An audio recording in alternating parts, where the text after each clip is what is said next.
দুর্গাপুজোতে নবমীতে ঘুরতে বেরিয়ে চলে গেছিলাম একটা মেলাতে, আর ওখানে গিয়ে খেতে ইচ্ছে করছিল মোমো।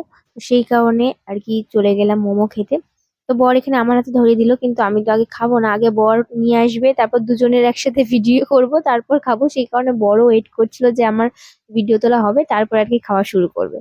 তো যাই হোক, মোমো খাওয়ার পর তারপর এখানে চলে এসেছিলাম। এখানে বিক্রি করছিল টুইস্টেড পটেটো ফ্রাই। তো বর এগুলো খাবে বললো, আমার আবার এগুলো খুব একটা ভালো লাগে না, নর্মাল আলু ভাজার মতোই লাগে। সেই কারণে ওকে বললাম যে আমি খাবো না, তো তুমি কিনছো যখন আমাকে তোমার থেকে একটু দিও।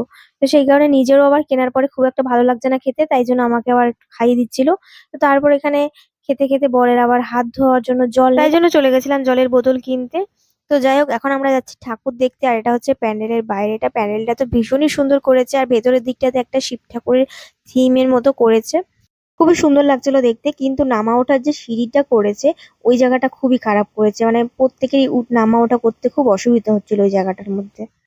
আর এদিকে তো মানে রাস্তায় বেরিয়ে আমার কি যে সমস্যা, গাড়িতে উঠলেই একভাবে চুলের স্টাইলটা করে বাড়ি থেকে গেছি, রাস্তায় বেরিয়ে আরেক রকম হয়ে গেছে, হাওয়াতে আমার চুল সব ওলট পালট হয়ে গেছিল।